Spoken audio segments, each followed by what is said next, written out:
সালাম দিবি আর পক্ষ থেকে কেমনে সালাম দিবি আগে সালামটা তো করে পড়িও নাই আসসালাতু আসসালামু আলাইকা ইয়া রাসূলুল্লাহ আসসালাতু আসসালামু আলাইকা ইয়া আবা বকর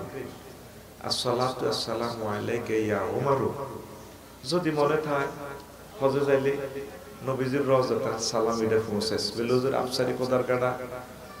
এই আপনার সালামটা দিছে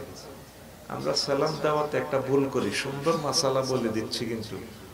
লক্ষ্মীপুর তো কেউ হজে গেলে সালাম দিয়ে দিও নবীরে আসসালাম কইয়েন আপনি কোনো ঢাকা এক্সপ্রেসে জমা কি করি যাইতে আছেন ঢাকা আপনার বাড়ির লগে মলতাজ কাকু কইছে ইউ ভাই তুমি যে ঢাকা যাওয়ার গুলিস্তান তো আর হলা থায় আর হলা আরে 10 টিয়া দিও টিয়া কিন্তু দেন নন নে তো কিটা দাও মুখে মুখে মুখে কইছে কথা বুঝছেন নি আগে তো টিয়াটা তারে দিতেই তো নবীজিরা